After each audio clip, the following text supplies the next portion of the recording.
Hello and welcome to Cineverm, a podcast discussing films in and out of the cinema. My name is Anthony Renteria, and today I'm joined by Helen Albee Cottingham. It's me, I'm here. And this week we are discussing the 2022 film 3,000 Years of Longing, directed by George Miller and written by George Miller and Augusta Gore. And it stars Tilda Swinton and Idris Elba. And here's a quick synopsis. A lonely scholar on a trip to Istanbul discovers a djinn who offers her 3 wishes in exchange for his freedom. As always, we will begin with a spoiler-free review, and then after our ratings, we will dive into a full spoiler discussion. So, Helen, what were your initial impressions of 3,000 Years of Longing? First off, I was startled, surprised, and excited that it's a George Miller joint. I didn't know that until I literally sat down in the theater, and I don't know if your screening had this, but he came up and was like, "Thank you for watching this movie," in his Australian accent, and I was like, "What? That's why Anthony wanted to see this." Yeah. Oh, okay, yeah, okay, Mad Max man, this is going to be completely different. I was like, is this about to be an action movie? Should I be bracing for some wild violence and like flamethrowers and men painted silver with guitars? Like, what am I about to watch? And then I was extremely charmed initially just because of the subversion of like what I expect from George Miller. Mm-hmm. But then I got too deep in the movie, and my final initial impression is that I didn't like it very much. Oh. Yeah, I was around the same field. I like you said, I was very excited because of the George Miller factor. I mean, this is coming off of Mad Max Fury Road, which I think is like canon material and probably like the best action film ever made. You've seen? Yeah, I love it. Yeah. So I was, I don't know, I wasn't expecting that, but I was expecting something extremely creative. In a lot of ways, like, I think this movie is extremely creative, but then it's weird how at points it feels extremely uncreative, or like the easiest option out of all the things, or like the least interesting choice in a lot of factors that really threw me off. Because like a lot of this movie I had heard about like from critics who go to like all the film festivals, because I think it premiered at Cannes or something like that, and a lot of people just said like it was a movie entirely set in a hotel room, which is what I was expecting. So kind of a My Dinner with Andre thing. Yeah. That would have been really interesting. Yeah, and I thought that was going to be the limitation, because this was like made during COVID, so I was like, oh, cool, like I would like to see how you pull this off in a hotel room. But then, I mean, it's interesting because like my favorite parts are outside of this hotel room. Yeah. But then, I don't know, the movie just has so many flaws that I guess we'll have to get into the spoilers because they're all very specific. But I just think like this movie is about storytelling. And like that is such a huge theme in the movie. It's like almost like beat over your head about narrations and narrators and narratives across the world and history and time and humanity. And I thought like that was the weakest thing. That was the weakest. So disappointing, because a story about stories should be beautiful and epic and inspiring and philosophical. And you know, like I'm the insight person, and this movie had so much potential to be so insightful, and it danced around it. It tiptoed up to it. But it never went as hard as I wanted it to in that regard. Yeah, like I never felt like there's a lot of like short story kind of elements in this film, and I feel like those were the most interesting but also the weakest in execution, to where like I don't know, like have you ever seen like someone like tell an oral story, like the performers who like read and like, or they say a narrative? I forget what it's called. I've listened, I mean, I think it's just storytelling. I mean, I've listened to podcasts where they do that. Well, it's like live, like when someone live tells with a story. Crowd and an audience. Yeah, I mean, I've heard a lot of podcasts that do that. I went through a phase where I was seeking those out, like the Moth Radio Hour and like Snap Judgment will do storytellers. But not read. Like this is like almost like it's a performance as well. Like they'll change things as they're performing it. Yeah, and I mean, and there's been storytellers like at Native American festivals I've been to. I didn't really sit like front row pay attention, but I was definitely present for those kinds of things, like native folktale kind of stuff. So yeah, I've seen some things like that. There's a competition. I forgot the name of it. There's a specific word for the kind of storytelling that I'm thinking of. But there's a competition where these people, and they're like oral storytellers from across the world. It's like a worldwide competition. And all these people come and they have like 5 minutes to tell a story. And it's on YouTube. Like, I'm sure if you look it up, like Best Storytellers Live or something, you'll probably find it. But I remember watching that, like, oh my God, like 6 or 7 years ago. And it's just so beautiful, like how perfect and like succinct and like good at timing they are with narratives. And that's what I, like, in my brain, when I heard, oh, this is going to be about a djinn and a lady, and they're going to be in a hotel, and he's going to tell stories to her, and it's about storytelling and how to fall in love with stories. I was like, oh my God, I can finally see this in film, because, like, it had a huge impact on me seeing that video. Because, like, people would tell, like, their life story in 5 minutes with, like, punchlines throughout, and all with it, like, a big ending to where, like, you're almost in tears. Within 5 minutes of something that just feels like me talking to you. Like, it doesn't feel rehearsed, and it doesn't feel like big words or complex, like anything. Like, it just feels like someone telling you a story. And I thought this movie So you thought it would be Idris and Tilda doing that back and forth in a hotel room. And that's what, like, I guess my creative mind, I'm like, all right, if I had to do this film, that would be the challenge. How do I have two characters in a room tell each other stories that are more exciting than a novel fiction telling? You're making me want to pick My Dinner with Andre for next season, because it is what you're talking about, and I love that movie, and lots of people hate that movie because they think it's boring, but I find it riveting, and it is literally two men at a dinner table for the entire movie, no cuts. Wow. That sounds exciting. Yeah, that's what... Great. That's the vibe I wish this had, and it didn't have that vibe. If anything, it feels like a movie just entirely made out of flashbacks, even though they're not... I mean, I guess technically they are flashbacks, but I don't know, just the whole structure of this film was also very confusing. I also think the main character should have probably not been the main character, and like, I think it should have focused more on another character, and it should have been more of a focus on love, because the narrative element of it is so weak to me. So I was gonna like, what did you think about like all the themes and how that was executed? Well, I also read the short story that this movie came from, The Djinn in the Nightingale's Eye, and it has the same issues you're talking about, where like, so it's actually, this was a pretty loyal adaptation. Fuck. Where I wanted it to be more romantic and more about love, because that felt like the direction the short story was going to, and the moment where it got romantic in the short story felt just as awkward as it did in the movie. It felt as out of left field. Yeah. And I just wish it would have gone harder. If it was going to be a romance story, I wish it would have gone harder into the romance, or toned it down, but it kind of just did this sort of weird in between. Yeah. It felt very unconfident. Yeah, like, it felt like a very confused movie. It's like the lead character is not confident. And it felt like she was not confident in the short story because we're in her head more. And she kind of had this kind of weird back and forth, like, I don't deserve this djinn, I'm not an interesting person, I don't want this situation kind of thing. And it's like the whole movie isn't sure she deserves it. The whole story is like, why this lady, why this situation, is this even a good story? Up to you, the end. Which is not great. So I guess talking about her character, like, what did you think about like the performances, like by Tilda and Idris? They didn't have any chemistry to me. I was recasting this movie the entire time I was watching it. It felt weird. Tilda, first of all, they styled her like Anya Taylor-Joy in The Queen's Gambit. Like weird, quirky outfits and the shoulder-length bright red hair. And I was like, why would they do this where it just looks like a ripoff of The Queen's Gambit? Unless she was described that way in the short story and they're just being loyal to the book. But that's not how they described her in the book. So that was this movie's choice to make her that weird looking. Is the short story modern, or is it? Yeah, it's based in the 90s. 1991, I think, is when it happens.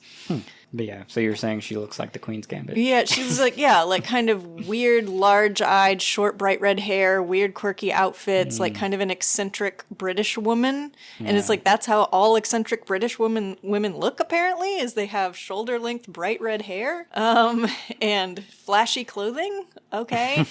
Yeah, so that struck me as weird. And then Tilda just seems like an odd choice. She's kind of androgynous, which has its own allure and its own beauty. I'm not hating on Tilda at all. I love her. But she's not really a romantic person. She doesn't have that kind of heat coming off of her that I feel like this movie would have benefited from. And as soon as I read the short story, I was like, oh my gosh, should have been Olivia Colman. Yeah. She would have burned this thing down. She Yeah. has the strangely sexy mom bod that we all love. Yeah. She can bring the complexity of, wait a minute, am I crushing on a genie right now? Yeah. Yeah. Which we needed from this character and which I didn't get from Tilda. Yeah. And Idris also, he kind of felt like he was phoning it in. I'm sorry, Idris, but yeah, I don't know. And also in the book, he was described as an Arab man. He had golden skin in the book. So, I mean, my recast for him is Odette Ferrer from The Mummy. I don't know what he's been since The Mummy, but everyone of a certain age, that would be my age, Yeah. had an extreme reaction to him in the movie. the early 2000s, and his beautiful, mysterious face with tattoos. Everyone has someone from The Mummy that they were in love with. That movie defined like my whole generation's sexuality, like in a lot of ways. Like a lot of people I talked to, they were like, yep, Rachel Weisz in that movie, that was it for me. Or, yep, Brendan Fraser in that movie, that was it for me. And no, it was Odette Ferrer for me. Wow. And so I think he would have been a great genie. He would have been that kind of silver fox, has had all these experiences with women and has all these nuanced feelings about it kind of vibe that I feel like the character was giving and needed. And yes, Idris can do that, but something about him was off. Yeah. And maybe it was just that he and Tilda didn't click. Well, not to get into too deep in the weeds, but there are other characters that he falls in love with in the film, and yeah, I didn't feel his chemistry with any of them either. Oh, really? Oh, yeah, because he was too old for all of them. It was a weird, and that's why I think you should have either casted. Oh my gosh, younger him could have been the guy you thought. Yeah. Who did you say? Patel. Yeah, Dev Patel. Younger Dev Patel, him yeah. with Zafir could have been Dev Patel, and it would have translated perfectly. Oh, like have him actually age down. Yeah. Throughout the ages. Yeah, That have a would be different interesting. actor for younger him. Yeah, because he does live thousands of years. Yeah. So it would be like, oh, well, He was younger then. When he was with the Queen of Shiva, he was younger. Let that be Dev Patel. Yeah. Oh my god, that was awesome. But yeah, I agree. Like, there's just something. Like, I think Tilda could have done it if. Like, I don't think she was given the direction. Like, I kind of put the entire blame on George Miller because he, like, this whole film has that kind of, like, weird, unemotional vibe, but it's about narratives, which is inherently emotional thing. And then love is literally an emotional thing. But it's like the way he's telling all these actors to act was like almost like a contrast to that. Like with Tilda, like she's very cold in this movie, which works for most of the roles she picks because she plays strange characters. And then Idris, you know, he's known for his like tough guy, cold stare, you know, action flicks or whatever, where he plays a serious type of person. And he plays this role almost in the same way. Like it feels like both of these people were like stripped out of other people's movies, and then they were just given this romantic script that didn't play off, in my opinion, as well. I guess one other thing I want to talk about is the visuals of this film, because it really bothered me. The entire like digital look was like really awful to me. Aww. Especially in the hotel. I was like gasping for breath because it was just so Not gross. in a good way. Yeah, not in a good way. And then some of the CGI elements were like, some of them were strikingly good and creative and impressive because I assumed this had a very low budget. And then other times it was just like so bad that I could imagine like a YouTuber doing a better job. Yikes. And that was There were some concerning. moments where I was like, there you are, George. I see you, my guy. Like when like the weird instrument that King Solomon played. Oh, yeah. With the little tiny wooden hands plucking the strings of the lute. I was like, there's my George. Yeah. George Miller did make this. All right. Like, yeah, I needed more of that. Like weird creatures and gadgets and things. Yeah, I wish it would have leaned into that. And then there was also like, so there's the whole like fantastical historical realism stuff going on. And a lot of that for some reason was giving me like Zack Snyder vibes from like his 300 movie. Oh, okay. It was just like with this weird, I don't know, You like said the words that I'm allergic to. I don't know, maybe because that's the only film where I've seen like historical magical realism or whatever, you know, like there's these beasts that exist, but it's all still like no one is really like, oh, there's a minotaur beside us, you know, like no one really cares, like it's just normal, and then it's never explained. So a lot of the like visuals of the fantasy stuff I loved. Like I honestly wish this whole movie would just have stuck with that, and that would be interesting. What did you think about the visuals or any of the other technical? I liked it. I don't remember the music at all. Yeah. I know there was music. Yeah. I was searching for, excited every time I saw a George Miller-y aesthetic. Like that one brother, that one prince that lived in a room full of ermine and there was all those concubines. That was very Mad Max, like in all the wives that had the milk kind of thing. Like kind of this extreme version of hedonism that George Miller does. Yeah. That I thought was... there were definitely moments in this movie where I was like, oh yeah, this is why this guy has such a reputation for being so interesting and so dynamic. But again, they were few and far between. Yeah. And that's what's too bad. Oh, and the person who wrote the short story was A.S. Byatt, also known as Dame Antonia Susan Duffy, some famous British author. Wow. That wrote the collection of short stories that I listened to the book on tape in preparation for this pod. Yeah, I need to read that because I did not have time to read it. Does it follow the movie like 1-to-1? Yeah, almost exactly. Except the beginning section where she's in Turkey is super long and most of the story. Is she a narratologist? Yes. That's straight from the book. Is that even a real thing? I don't think so, unless it's a British thing, and that's what they call English majors in England. Narratologists? Yeah, or like mythology experts, maybe. It sounds made up for the story, and it sounds dumb. And all the podcasts I've listened to, everyone's like, what the hell is a narratologist? Yeah. And it's like a point, like it's so minimal. Like I'm sure if George Miller heard this, he'd be like, shut up, it's just a word. But it's like so... I don't know why it just like immediately when that happened in the movie, I was just like, it's like the fairy tale. Yeah, it's like the fairy tale name for a mythology expert, for a person who has a doctorate in, fiction. Yeah, but you could just be a historical, mythological major. Yeah, she's a professor. She's an English professor. That would be fine. But no, they had to have this kind of fanciful... That's like the establishment of this is a fantasy world and this is a fantasy character. She's not just, my mom who, happens to read Old English. Yeah. My mom could claim to be a narratologist, by the way. Ooh. But she's a narratologist, and so it's like adds this sheen of fantasy to it. Like give a mundane job a fantasy name and it becomes a fairy tale. Whack. Yeah. Not convinced.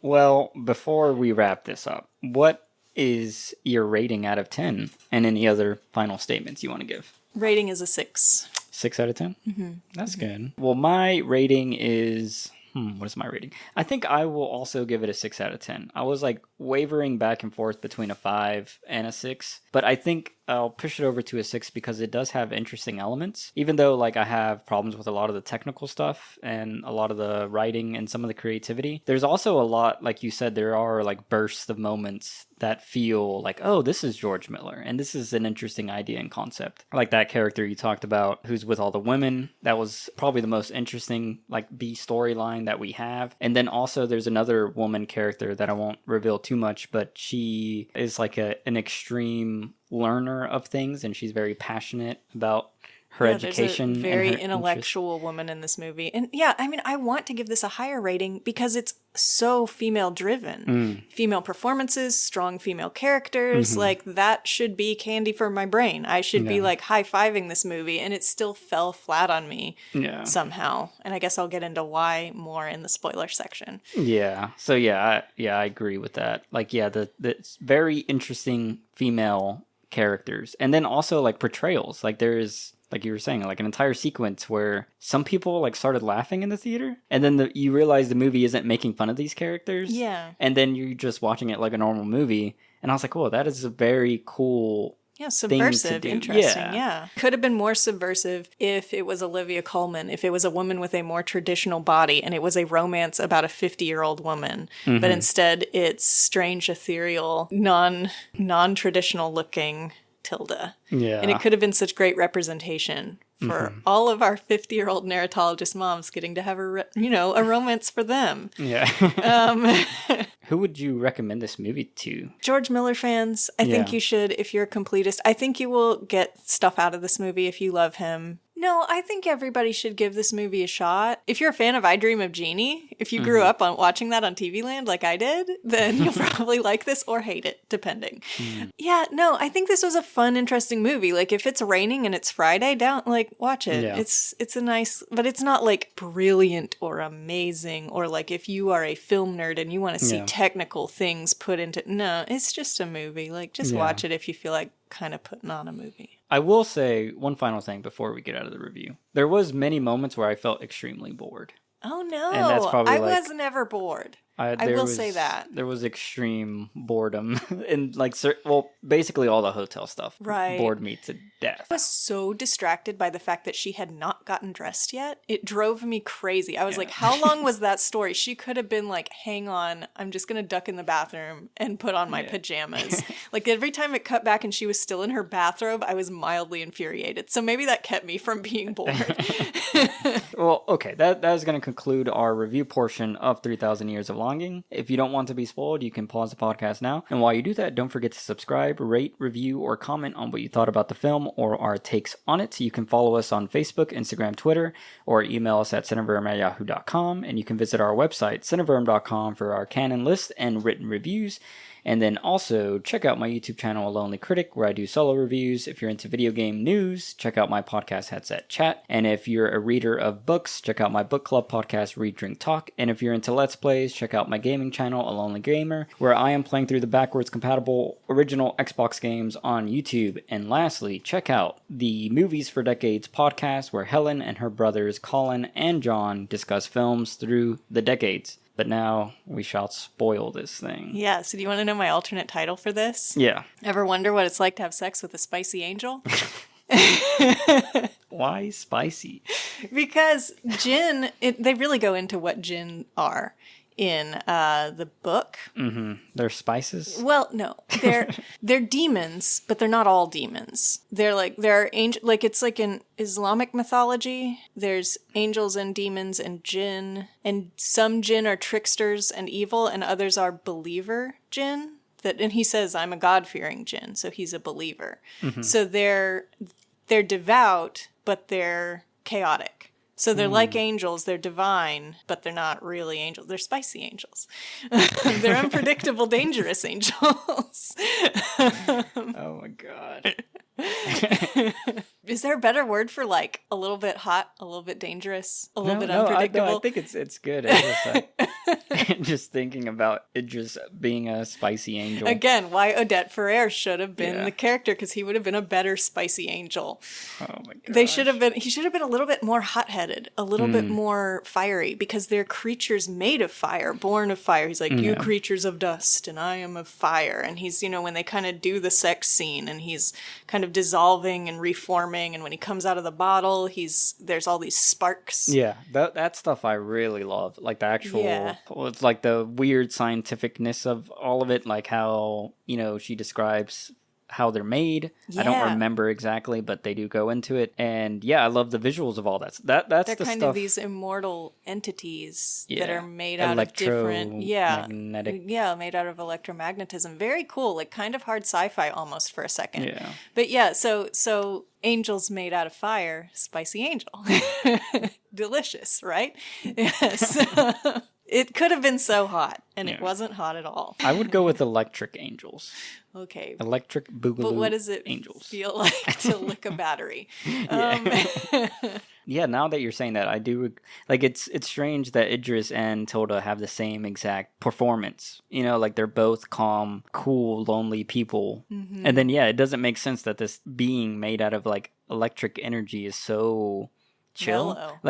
And like I think that's something I really wanted from the movie, is like, from what I gather from his character, like, well, first of all, I think he should have been the main character. I think it should have just been the djinn, and then it should have been chapters of his life where he's trying to get out. And it's almost like it would be cool, like the way I would have restructured it would be the movie starts when he's first released. Or actually, I don't know like how jinns are created, or if they're just born or whatever. I would have started with his first release out of already being put in a bottle, which was... They don't start out in a bottle, though. Well, they start out free, but yeah. Yeah, I would have him capture it and then his first escape. So it's each time he escapes from a bottle in his journey that puts him back in again always. Like the he's boring, tedious part should have been inside the bottle, not inside yeah, the and that's hotel why room. I would have skipped that. So it would have just like went into this like the screen would have gone black, and you would have seen like little sparky things, and then you would have just heard him monologue, and then I would have just like layered monologues over monologues until it was like 1,000 monologues over a monologue, which is just his conscious like on a loop or something. Yeah, because he doesn't described sleep. how incredibly miserable it was to be in that bottle, but it was just a description. And yeah, if you could have visually portrayed that, that would And have been then really cool. you have him escape.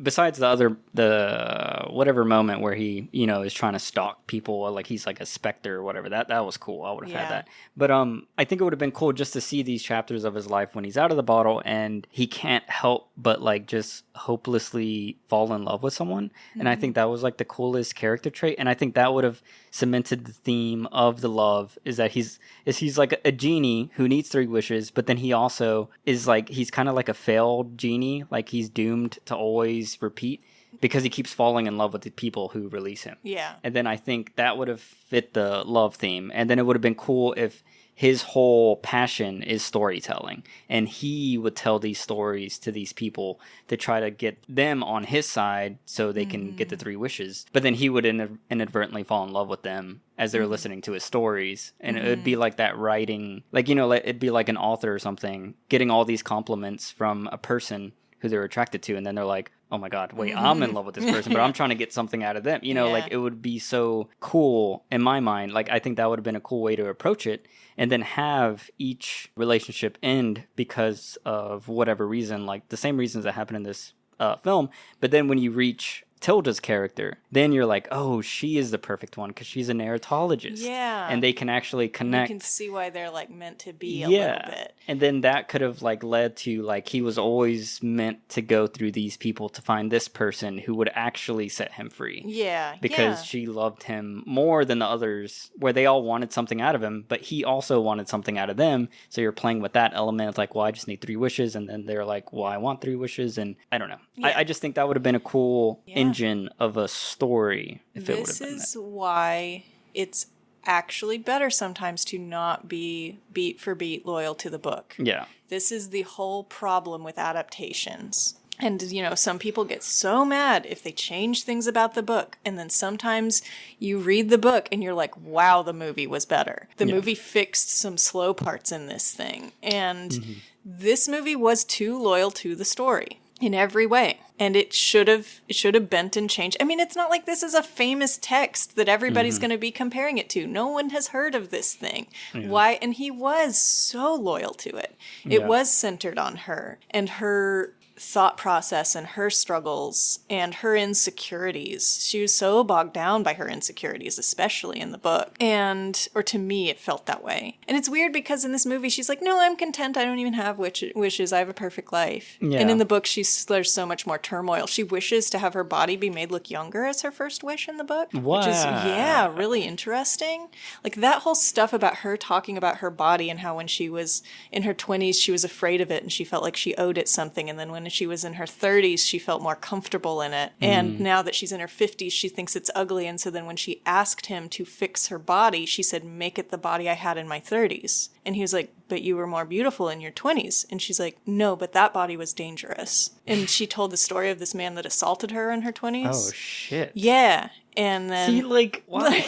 Her character in this movie was so uninteresting. And then it's like, it's almost like sabotage and like character suicide when you have your non-main character have all these interesting stories and elements. Like, as that was rolling out, as the film was rolling out, I was like, oh, you picked the wrong main character. Like, why is everything interesting about the djinn? And then it's weird because there's so many interesting female B characters. And then I was like, why aren't her? why are you not making her so interesting? Like, give her something of her life. Yeah. But she's like a bland shell. But now you're saying all this stuff. Like, what the fuck? They adapted the wrong things. He pulled the wrong things out of this story. But yeah, he should have rearranged it so it was based on the djinn. And then when he found her, she should have been a more interesting character. Absolutely. And yeah, it's that thing when you sit down to adapt something, like, what do you do? What do you change? Because if you love a story enough, like if it inspires you enough to want to adapt it, you have a reverence for it where you don't want to change it, right? Like, Yeah. so he he must have liked the story, or his co-writer did. And so maybe they were afraid to change it out of reverence. Which is his daughter, I think. Oh, okay. Yeah. See, that's super cool. Yeah. But yeah, or is it that or people have no regard for the story. They just use it as a skeleton and they tell something completely different. And different movies work in different ways. Like The Lord of the Rings, very loyal, very good. Yeah. What you said, I'm thinking of ending things, completely different, better than the That book. book is so bad. Yeah, so freaking bad. So, like, it's just the endless quandary of adaptation and, like, what do you do and how do you do it? And I think this movie is an example of getting it wrong. And I'm really glad I made the time to read the short story so I can think this way about it. But yeah, I love what you said about making it about him for a while, because the tediousness of the stopping in the hotel, and then she's still got her hair perfectly tied up in a towel, and I know how to put my hair up in a towel. It doesn't stay for hours like that. Her hair would have been down at some point. It was just worst. And then it's what's so strange is you have, like, you know, the whole idea of, like, intercutting narratives is you want something to build and then you cut to another thing that's also building. So it's like stacks of kind of inverted lines building upon each other. And then you're kind of just increasing all the way to the end of the film. And this film felt like you have all this cool, like, Jin stuff where he's talking about his entire experience. And then we reach the hotel and it's just like plateau. Like, nothing happens. Like, if you were to get all the, like, anything that happens in her life was so uninteresting compared to everything that happened to him. And it would have been more interesting if they would have added, like, those elements of her getting abused or assaulted, or us getting more in her head. So when we see cool fantasy stuff and then we cut to the hotel and now we're seeing real life emotional things people can relate to that happen to them. I mean, I thought that was my favorite part of the whole book, was that insight about what it is to be a woman and have a woman's body, and, like, what would you do if you had the option to change it? And it's like, put yourself back in the body where you felt most empowered, not necessarily the most beautiful. And I've never heard a story outline that so clearly. And I'm like, man, this movie needed that. Oh my god. So if it would have been played by Olivia Colman, and then she would have got her younger body, she would have turned into Jessie Buckley. And then it would have been very good. Then it would have been my favorite movie of all time.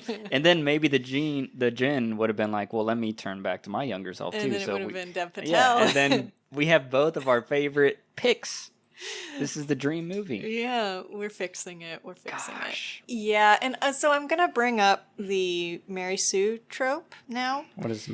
Can I say something before you bring up the Mary Sue thing? Because now I'm changing my idea of, like, how I would redo this. I think each story should begin with, well, besides the brother thing story, which I found very interesting. So maybe that one would be different. But I would start each narrative with, like, the day before these people find the bottle. And it's like how they were drawn to the bottle, and then they're the main characters, and then it just abruptly ends when the Jin's gone, and then that would be the, like, mechanism, and there would be, like, the title cards, like, whatever character's name, and then that would be cool, like, having the Jin always as the secondary character, because that's how he feels, and then we're experiencing it that way, and then you have every main character, like all the females, have their own story and role in his life, and then at the end, maybe I would have, like, a line, it's like, you know, all the most interesting points of my life were because of women or whatever, and that could have been, like, another theme that could have run through, and then you could have still had Tilda's character be a main character and be the longest narrative because he spent the most time with her outside the bottle. Yeah, and it made me so uncomfortable that he was just a house husband.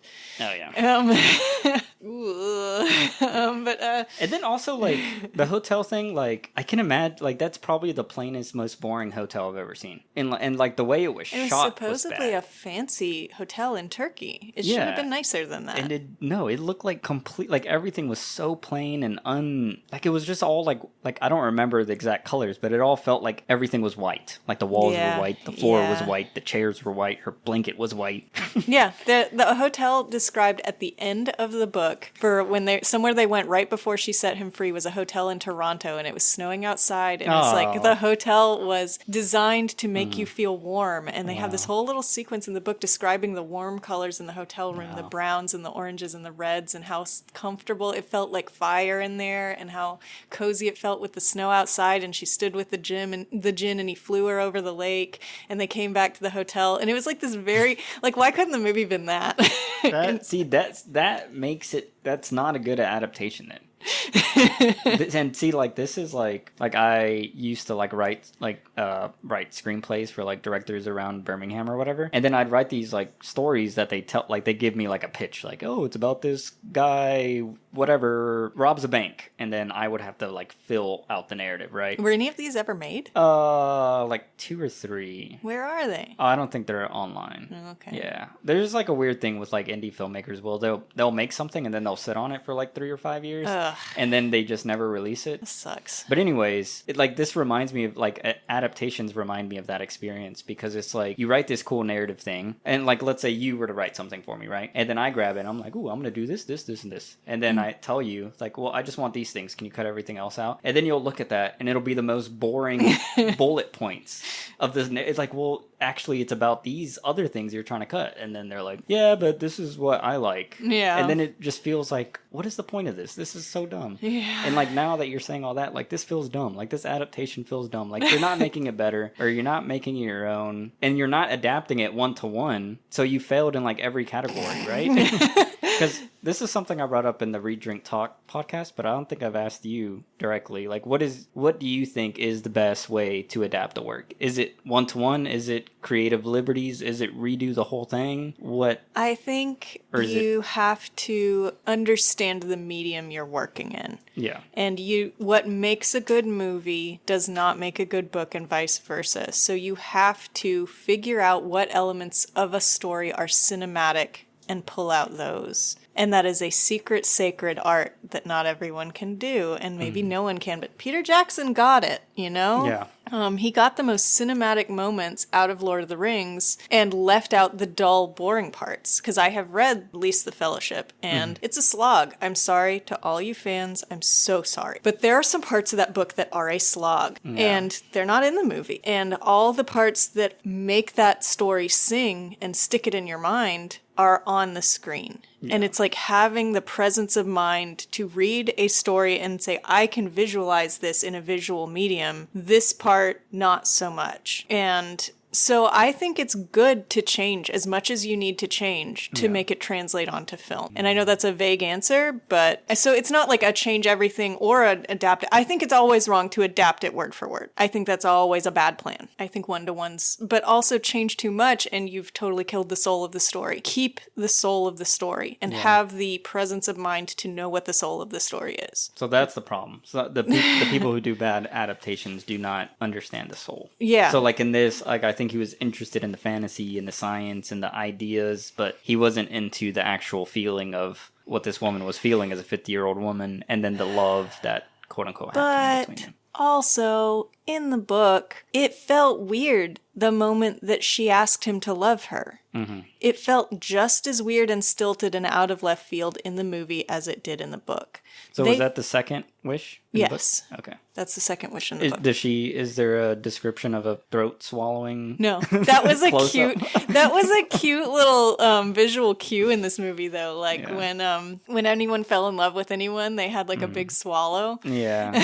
It was just so like, what a choice to like have the whole frame be like her throat. It's so biological. And like in the Queen of Sheba did that at Solomon when he's playing his weird finger lute. Yeah. When women feel it, apparently they do a big gulp. I thought that was super cute. That was one of my favorite parts of this movie. So that means the scientist girl, she never fell in love with him. No, she just wanted the knowledge. That's why she rejected him so hard. He adored her. He was fascinated by her. Yeah. He was just a means to an end for her. It's sad. Yeah. Zafir. And see, that's where the whole like idea of him being a hopeless romantic would have played so well. Yeah. Because, he's like kind of being used by these people, but then these people are also being used. So it's like a reality of circumstance in life, you know, like everyone's kind of being used in some way by someone else. And it's just like, until you meet the right person. Yeah. So the whole story, including the book, is not romantic enough. And here's where I'm going to do the Mary Sue thing, Mary which Sue. It's a huge argument on the internet, and I'm stepping happen in it, and I'm sorry if everybody's mad at me now, but I think this character is a Mary Sue. And that is where a female character or a male character, they're like Gary Stews if it's a man, where it's like an author just placing himself in the story, but also there's like they're usually romantic characters that for some reason the powerful, beautiful love interest just adores them inexplicably. Like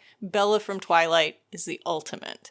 Mary Like, Sue. yeah, like what is, and she's definitely the author, like had a fantasy about vampires. Okay. And was like, what if a vampire fell hopelessly in love with me, but I'm not special, but deep down I secretly am, and he can see that.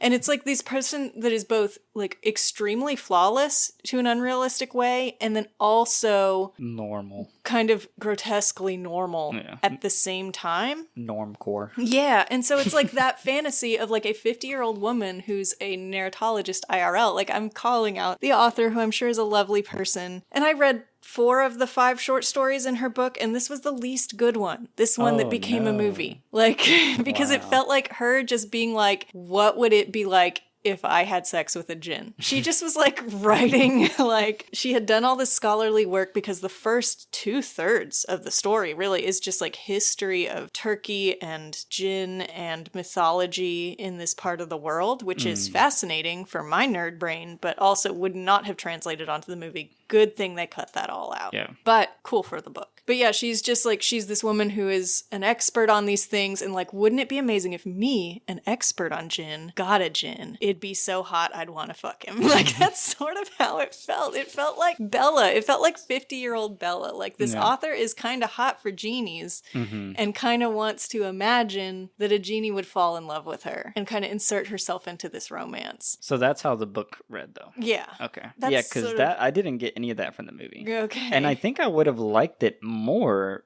if that would have happened. Like, if it would have been more, like how you're saying, like a traditional Mary Sue Twilight kind of thing. Genie Twilight. Yeah. That's sort of how this felt. I would have been rooting for her. You know, like I would have had something to feel towards her, where in this adaptation, like I was just confused because it didn't seem like she was into him, even with the throat gulp. Like I never saw like her, the way she looked at him. I just don't believe Tilda as a person who falls in love with people, and that's just my problem, I guess. She's just so ethereal and strange. She has also played a spicy angel in Constantine. She was a spicy angel. Did she fall in love with Constantine? No, she betrayed him. Spoiler alert. That's spicy. I've seen that movie so many times, and it's not a very good movie, but I've seen it over and over again.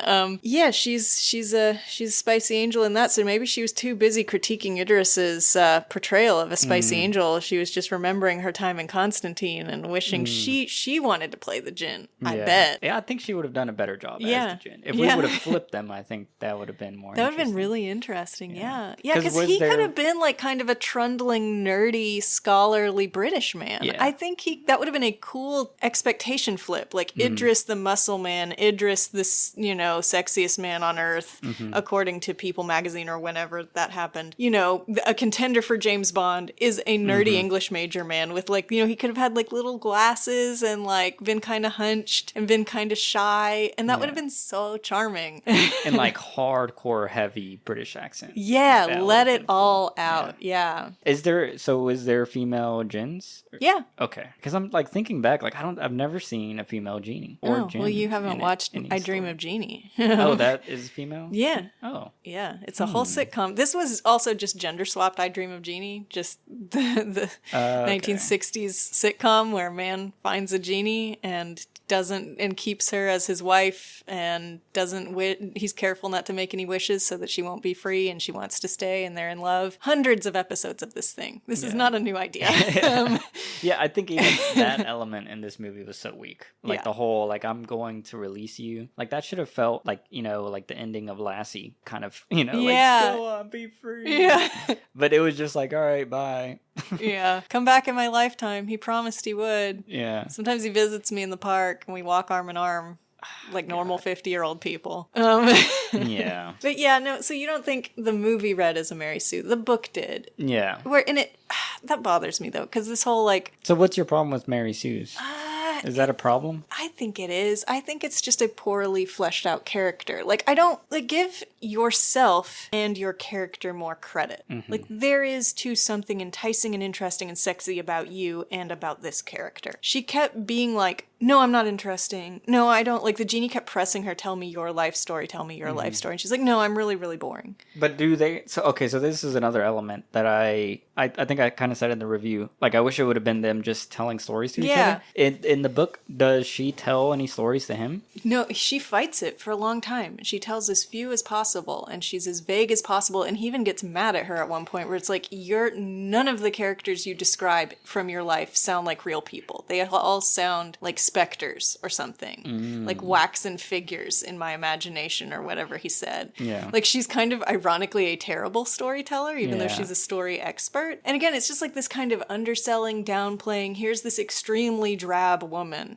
Because the author's like, I'm an extremely drab woman. But what if I was enticing to a magical creature? Yeah. So he, in the book, naturally, he falls in love with her. No, it seems like she just asks him to love her, and he's just like, okay, I'm into that. I like love. So, like, so I guess the other thing I want to ask, what is her third and final wish in the book? Because in this, she says, I wish you to speak. No. Oh, yeah. No, that's the second wish. Oh yeah, because we didn't do the first one. Yeah. Yeah, okay. That's, No, so it's to set him free. Okay. So what did you think about that whole thing? Because I was very confused. Like, that moment happened in the film where he's, like, in the basement being, like, a zombie. He's trying to disintegrate because he's been bound to the earth for too long. Yeah, like, it's torture for a djinn to be in our world for too long. Why didn't he start to disintegrate inside the bottle? I don't know. Yeah. So, I was like, well, the thing that it played weird to me was because they kind of hinted in the beginning when they meet that he could potentially, how you were saying, like, there's evil jinns or non-believers or whatever. And she was like, how can I trust you? What if you're conniving and all this stuff? And he's all the other stories about genies, they're conniving. Yeah. And then we get this scene out of nowhere, and then it was like he looked really evil, and then he was like screaming and stuff, and then he like runs off, and I was like, oh, he is evil. But then it was like, oh no, he's just dying, and I was like, oh, what? Yeah.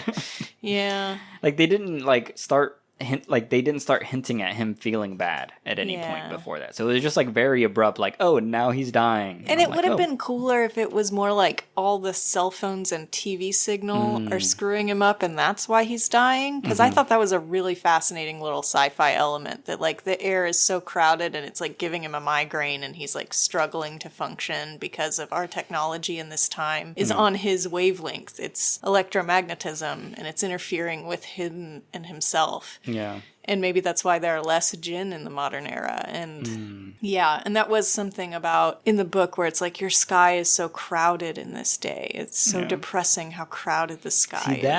That would have been cool. Yeah. Like, I don't think you've seen First Reformed, but it would have been cool, like the jinn having, like, coming into this modern world and being disgusted by humanity. Yeah. And being like, oh, this is bad. Yeah. This is what's happened when I was in a bottle. Yeah. Because he could, like, essentially, I guess, tap into like every feed of television or Wi-Fi. Like, he could like consume everything, and I think that would have been a cool little element, and have like this doomy, like, I just want to go back to my plane of existence. Yeah, I need to go to the Jinn Nebula. Yeah. And then like all that stuff when they were in their own little apartment, like that all felt so fake to me. Like, even more fake than the hotel was them in sweaters and just like not doing anything. Like, they would just sit together. Yeah. It felt very staged and the house husband aspect was so awkward. Again, all the romance felt awkward and wrong. Like, come be my pet in London. And he's, for some reason, into that. It didn't work in the book either. It felt a little bit just like it needed a rewrite. Just like, you want to have a love story about a djinn, and you have a fantasy about a djinn, and you kind of want the character to be the author surrogate. And so, okay, write yourself in, but give yourself some credit. Have some confidence. Make yourself a little bit sexier. Yeah. Make yourself a little bit more appealing to him. Have your romance be a little bit less like, I compel you to love me. Yeah. Like, you know. Yeah. So I guess, we've talked about Idris and Tilda. So let's talk about his history. The first woman, I forgot her name. The little girl who falls in love with the prince. Is it? Oh no! Queen of Sheba. Yeah, is Queen the of Sheba. first. Yeah. So that was like unexpected for me when we cut to that. And then, I mean, she's like a beautiful woman, and like her whole costume is like gorgeous. And then like it kind of like zooms out, and we see like all these mythological creatures, and I was like, oh shit, like what? Yeah. And then like all this cool like George Miller type shit, and then you see the guy playing the guitar or whatever, who was like, I don't know, he also seemed very lame to me. Like I didn't understand how, what was her name? Shiva. How is she I guess it was impressive that the guitar was playing itself and whistling and whatever. It's a way to a woman's heart, music. Yeah, but she's one of those where musicians are her type. I'm sorry for those ladies. It's a hard life. Musicians are always on tour. Yeah. You think he went on tour right after that? No. Well, I mean, he was the king of. I mean, he's King Solomon of Israel, right? Oh. Like, yeah, this is a Bible story. Oh, okay. Also, you see, I have no context. I was just like, this guy looks pretty lame. And it was great that she was actually black, because in all the paintings and the portrayals of lots of the Bible stories, she's, white. Not true. Like, that historical character, it was Ethiopia. She was black. Wow. So this was a actual accurate-ish historical portrayal of her. And that was cool. Oh my God, that's awesome. Yeah, I loved like again the sets and all of that. But what did you think about, because that guy, like, I guess he like kind of betrayed Idris Jin. Does he have a name outside of Jin? Or is it just Jin? Yeah, I don't think he has a name. Okay, well, Jin, he like betrays him, puts him in a bottle while they're like having sex. He didn't betray him. He just heard that there was a genie up in there, and he was like, he heard the cry of anguish. He was like, oh, this girl has a genie side piece. I don't need the competition. I'm a wizard, so I'm going to cast the anti-genie spell. So yeah. He just contained him because he was competition. It wasn't a betrayal. They never met each other. Yeah. So did she wish anything from the Jinn? No, she was just his cousin. Oh. Okay. Because she was half Jinn. So he was in love with his cousin? Yeah. Mythology, man, it's full of that crap. Is that why people like Game of Thrones and stuff? Because they're like, oh, this is weird. Yeah, this is how it was back in the day. Twincest. Yeah. Everyone's secretly a perv that likes that show. Yes, for sure. Yes. Well, the second story we get, I think, is very interesting, and is, again, I forget all the names of the people, but there's like this story between this kid and his little brother, and they're going to like arise to the throne of whatever. No. First, there's the slave girl who falls in love with the prince. Oh, and yeah, then that's right. She very foolishly wishes, A, the prince will fall in love with her, B, that she'll get pregnant. Then she flaunts that she's pregnant, but then political intrigue happens, and they don't want that prince to have an heir, so they kill her. And yeah, and then he's trapped, and that's when he gets cursed to be invisible instead of put back in the bottle. So he's just wafting around as a ghost. Yeah. Because there's always some hardcore magician around in critical moments in this poor Jin's life that manages to curse or imprison him in some kind of way. Like the later on, the concubine woman immediately recognizes him as a Jinn and curses him back into his bottle. Like, there's always someone with a magic spell, an inconvenient person that knows a magic spell in this poor guy's life. Like, he's just had a hard time. Anyway, yeah, so he gets cursed to be invisible, and that's when the little boys, the two brothers, happen. Well, what did you think about that the woman you were talking about? Was she a slave? Yeah. Her doing that whole action. Yeah, I mean, it was very much like teenage girl stuff.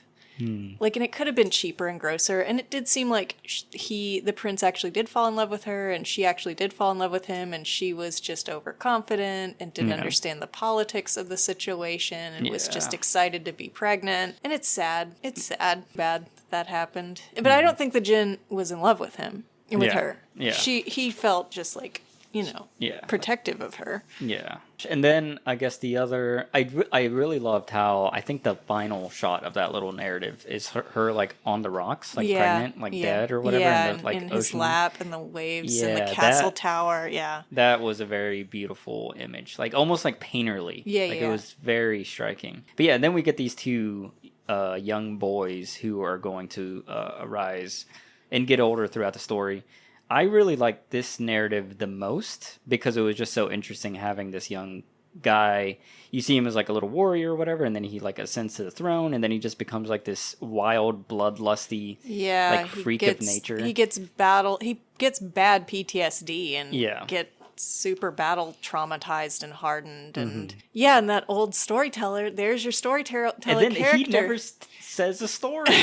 This is like my central complaint of any movie. Like, if you have a character who's supposed to be good at something, we as the audience should see them be good at something to the point to where we're like, oh shit, they're really good at something. Yeah. Like, I don't know why that's never, like, no one ever does that. Like, even the musician guy, like, the guitar was playing itself. No. Like, I felt no, like, whoa, this guy is really, like, good killing this solo, you know? Like, yeah, they should have had the guy from Mad Max play. Yeah. It's like, wow, this is where rock and roll came from. Yeah. It was in the Bible. Did you know rock and roll was in the Bible? Very controversial at the time, actually. Yeah. So that was a cool element. The bloodlust, crazy. That gets calmed by a great storyteller. Yeah. And is heartbroken again, when the his power of storytelling, and then we get none of it. Yeah. None of it. And then his brother is kept in a cage because he needs to produce an heir. Mm-hmm. Because the mom is sure that her other son, who's currently king, is just going to die in battle, and he's so broken from all the battles he's been in that he doesn't have any interest in women. Mm-hmm. And so she's like, other son's got to make a kid, so give him whatever he wants. And he just gets this fetish for like larger and larger women, and it's this very like gross, weird, hedonistic, like just naked, extremely round women in this sex dungeon. The walls are lined with furs and like, very visually evocative and startling, arresting. Yeah. I love that part. Like, at first... But it's creative and it's interesting. That's some cinema right there. Like, at first, everyone started laughing. Yeah. Like, during those moments. And then, like, it was so interesting when people were like, oh, the movie isn't making this a joke. Like, this is just a character who has this weird fetish. And, like, it's almost like not a disability, but, like, this brother is also fucked up. Yeah. Like they don't really go into it, but like he is extremely lonely, and he probably has his own host of psychological issues.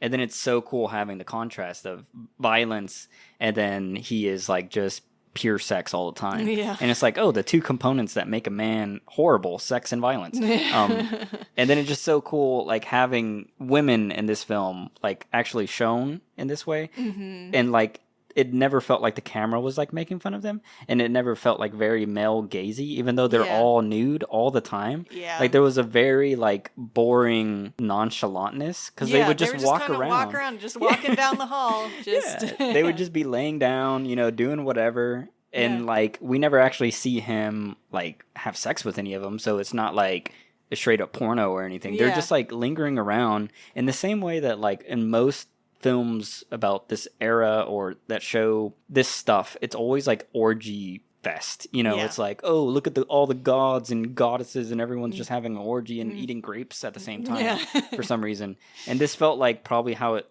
actually was. Like it was just a bunch of naked people like just sweating and uncomfortable, and it probably smelt horrible. And there's just like a chicken leg in the corner or something. And that's what this felt like. They were just eating and laying down and just not doing anything. Yeah. Because, so I really loved that. And then I also loved that like all these women got to work in a movie. Like it's probably like rare for women of this size to like be in a movie. Mm-hmm. And I really like that too. And then I loved how one of the women is the one that like kind of slips and falls and then finally releases the djinn. And then is she the one that's like actually like you were saying, like she was a sorceress. She recognized him immediately. He was too overzealous. That could have been like, and this is when I really honed my craft as a storyteller, because this is my worst fail, where I told a clunker of a story and she wasn't impressed and she cursed me back to my bottle. Yeah. But instead he's just like, oh, please help me. I'll do anything for you. And she's just like, ew, demon, go away. I'm one of the magical people that knows the spell to put you back in your bottle. Yeah. Magic words, poof, like inconveniently powerful person finds him. Yeah. Like all his moments of escape should have been like Oscar level monologues of like, wow, I am in love with you. Like I'm fascinated with you. And I think like, I don't know, I think Idris could have done it if it was written for him, but like it makes me think of like performers who can do that like naturally, who can just like monologue to perfection. Like I don't think this character would fit this, but like Christoph Waltz, like how Yeah. he is in like Tarantino movies, like there's just something about as soon as he starts talking. Yeah, you can't take your eyes off him. And that's what I wish all these narratives would have felt like. Like, oh shit, we're getting a fucking story right now. Yeah, yeah. And that would be so cool. Yeah. But we didn't get that. Yeah, so then he gets picked up by Zafir. Yes. Uh, And she is my favorite character yeah, of these three. she's his favorite. Yeah. She is a fascinating, multi-layered, very good to see on screen how she's trapped as just this sex toy for this Yeah. old merchant, and she's brilliant, and she has nothing to do with her intellect. Like she has no outlet for it. She's just desperate. She creates cartoons and she builds helicopters. She made the first film. Yeah, she made the She's first a film. filmmaker. Yeah, and she's so intelligent, and it's painful for her because she's like, if I was a man, I would be in the highest schools of learning right now. Yeah. But because I'm a woman, I'm just trapped here. Yeah.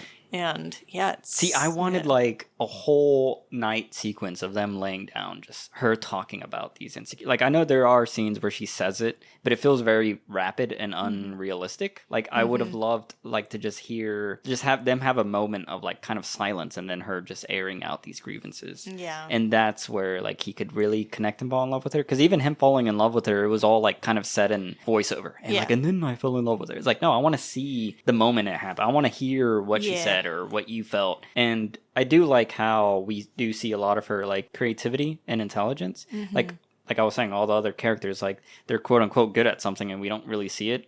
But with her, like she does immediately like, oh, look at this spinny thing. And it's like, oh, that's a plane. It's like, oh, and look at this. Like, oh, that's a film. Yeah, like she's none of all these things- contraptions. And she pores over math, and we see her doing the equations for hours into the night. And he really loved teaching. He didn't want to be freed by her. He wanted to be with her forever. And it said that also she was pregnant by him. And in the book, they definitely say that. I think in the movie too. And then he gets cursed and never sees his son. And that's a really sad thing in the book. So he has a son? Yeah. So what by happens her. when you have a baby with a jinn? It's the Queen of Sheba. She was half jinn. So are they mortal or Yeah, they're immortal? mortal. Okay. But do they have They're powers? like, no, they're just super beautiful.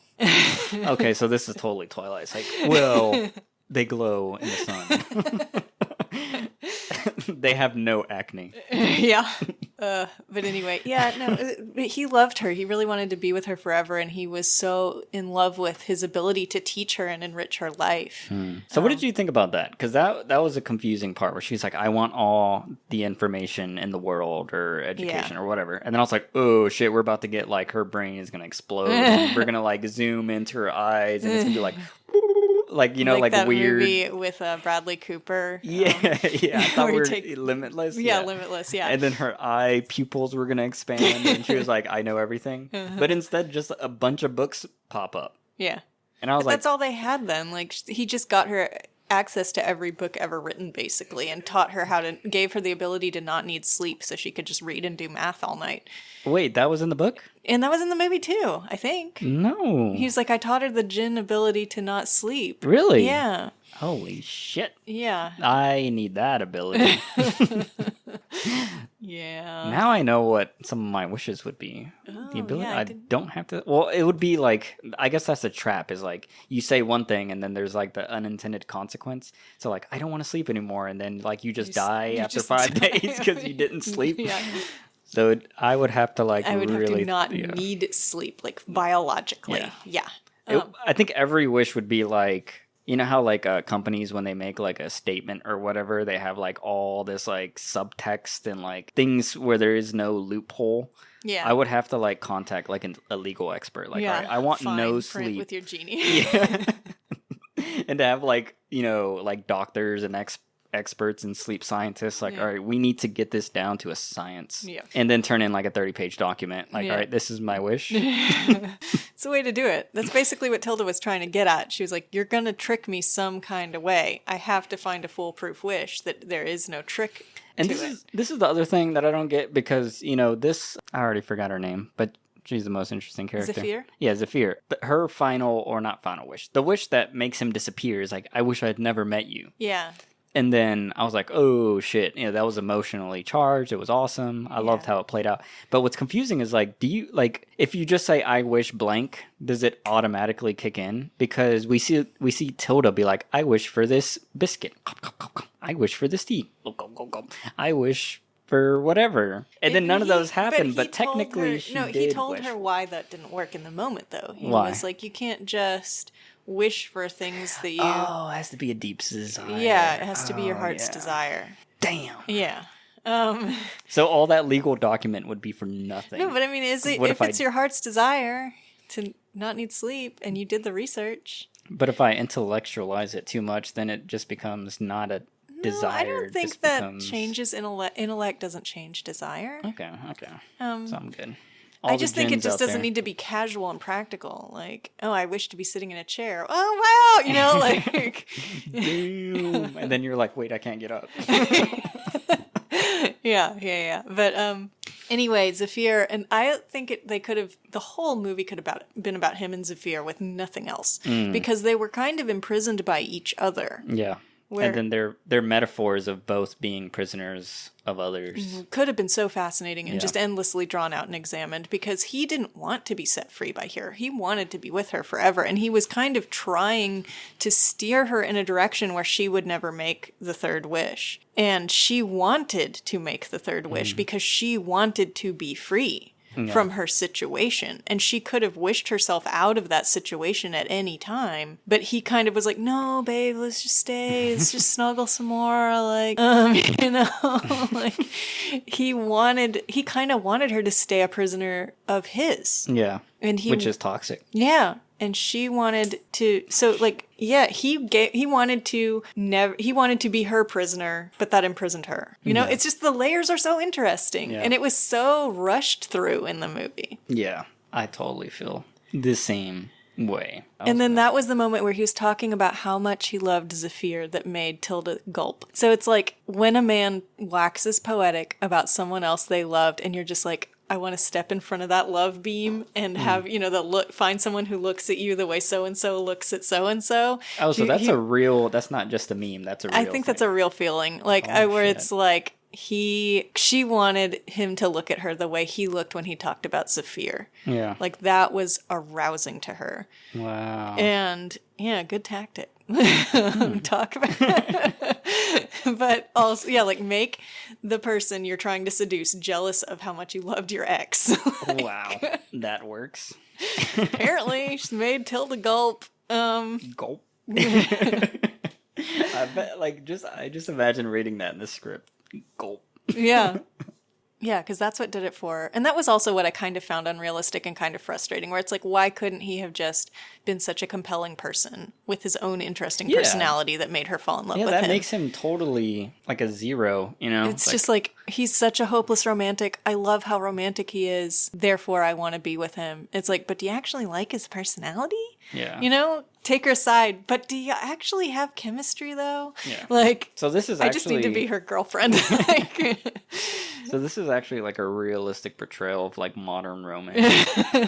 I guess that's the hypothesis I am laying forward. Yeah. Debate me, I guess. And then they just split up and then meet at the park randomly. Yeah, we didn't ever really have chemistry, but we had some good times. They're still friends. They're broken up, but they're still friends. Oh, I remembered what I was gonna say. Someone who actually loved him.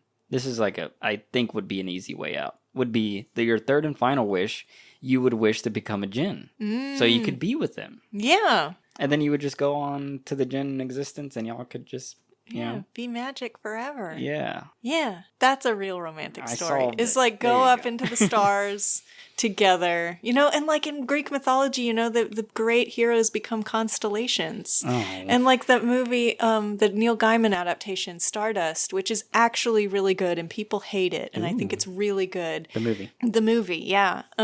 With Claire Danes and Charlie Cox. They're really good. I think that movie's good. Everybody hates it. Not sure why. But it's campy, I guess. Michelle Pfeiffer plays an evil witch, I think. I think it's Michelle Pfeiffer. Maybe I'm wrong. Anyway, she's a star. And, there's this whole magical thing of like becoming this celestial body, like transcending the human form, and how romantic that is and how ancient to mythology that is. That's been a visual and a emotional, like a living forever immortality. And you can go outside and look up at the stars now and see Cassiopeia, you know, like there they are. There's the Jinn and Tilda together forever. And that would have been the amazing bookend to the whole thing, to have, because you have Jinn with all these fantastical elements, and then we're intercut with Tilda's character, who's just like plain. And then if you would have had her wish for that at the end, you would have seen Bella became a vampire, so this has already been done.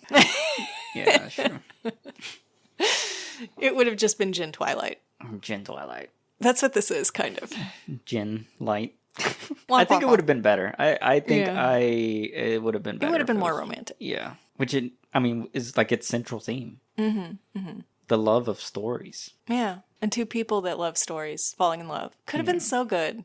Oh, okay. I have one final thing that I just remembered, because I was very confused. So she keeps seeing like these ghosts or specters or whatever. What is that? That is a whole interesting layer that they also could have dug into, but maybe it's good that they didn't, because it's gross to portray mental illness in a bad way. But it's like she's hallucinating, and she's kind of always hallucinated, and she talks about when she was in boarding school and how she had this imaginary friend that really felt real. Oh, and she that was in the movie. Yeah, and she burned the story of him, and then he disappeared, and like she kind of has this like her imagination comes to life. And so the whole movie, you could have kind of wondered, like, is this Jinn even real, or has she just had a stroke and just like, you know, in I'm thinking of Ending Things with a stroke. Yeah, where she's just like, is she just succumbing to her mental illness that she's had since she was a child, and it's just reached the final stage? She's like hitting senility, and she has this whole imaginary romance with this magical creature. That would be awesome. And then Idris Elba like pulls his face off, and then it's the drawing of the kid, her best friend.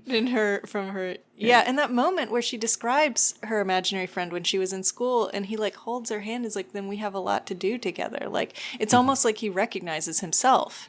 Or like, you were meant to find me. And that could have been much more of a connection. Yeah. There's like this, like Beetlejuice. Have you seen that? No, but I've seen so many Winona Ryder, and like, she's like, I am strange and unusual. And so I can perceive the strange and unusual. So it's like, there are people that are just strange or have another perception, or are just not of this world in some kind of way. And so they can see what others cannot. And it could have been like, she's so deep in mythology and she's so into stories that she can sort of see through the looking glass into the world of stories in a way that other people can't. She's like got some kind of connection to the fantasy world that it turns out exists. You know, there's so many ways to go. Okay, so they were all just like hallucinations in a way. Yeah, or they're real and she just is tapped into it. Well, I did want to say, like, I found those elements like those were some of the worst CGI thing. Like when he's that weird ghost specter dude's in the crowd and he's like, oh yeah, and then he just like zooms into the camera. I was like, wow, this is not good. It was so creepy in the book. It was like straight up horror movie. It was a woman in the book, and she was telling a story of a woman from the Canterbury Tales who like had her children killed, and then she sees this ghost in the crowd with like a huge hole where her womb is. Wait, so she tells stories in the book? Yeah.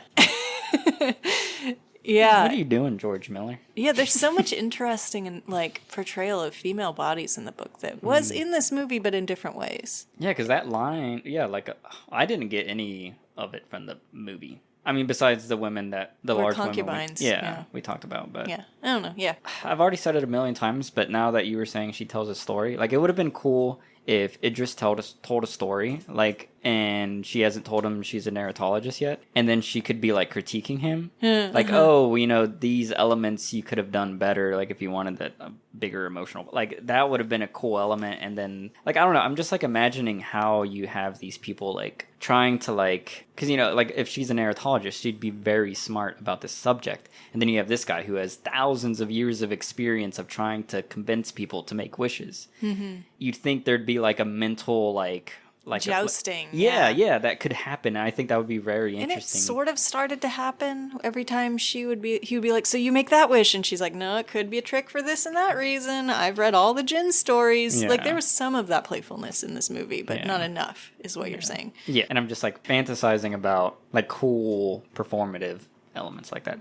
Is there anything we didn't cover? I mean, yeah, at the end, he tells the story of Zafir. She has the big gulp, and she's like, I know what my wish is, and that's for you to love me. Mm-hmm. And it feels weird. It feels sudden. It feels stilted. And then what's weird? Okay, now I remember the thing I was gonna ask. First, like, he didn't change. You know, like, she wished for him to love her, and like, he didn't change at all. Like, his performance didn't. Yeah. You know, like, it wasn't like, you know, like you would imagine when someone falls in love with you, it's like, oh shit, now I notice, like, he's totally looking at me different, or like, why is he sitting so close to me, or like, why are our hands always touching? But yeah, like it doesn't feel like that at all from his performance. And the second thing I was gonna ask, because they have like a weird sex scene. Was that which they're like described? very graphically described about how awesome it was in the book, like Really? in great detail. Wow. 2 different scenes of like how incredibly awesome it is to bang someone who is made of fire, and can take any shape. She's like, she sets him free, and then they have sex, and she's like, it was so great. I don't know how I could have kept such a creature imprisoned for so long because it was so beautiful and good. And I was like, okay, author, you just have a very strong fantasy about this. Yeah, because I did not like. It was just so weird how it was shown in the movie. Like, just from what I remember, I was like, this is awkward and weird. But yeah, that's interesting that in the book it's way more detailed, and they decided to skip that. But I guess there wasn't, like, the only real sex scene we see is with the first woman, his cousin. Mm-hmm. And the King of Saul. Yeah, and then that was, like, very nonchalantly shot, and I was like, oh, okay, they're just, like, going to town on each other, because they're, like, flipping on top of each other and stuff, and I was like, okay, this is cool. And then, yeah, everything else is, like, very hidden and, like, almost taboo.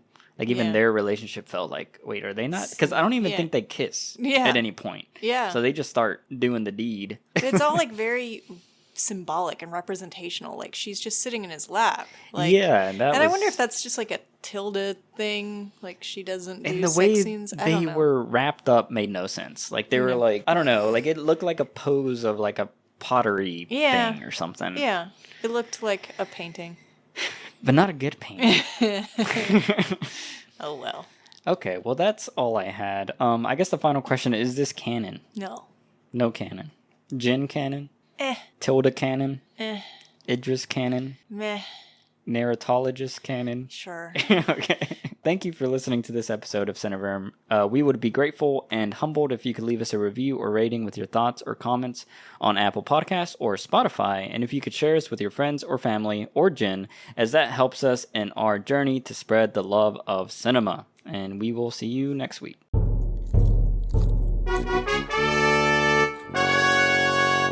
Cineverse.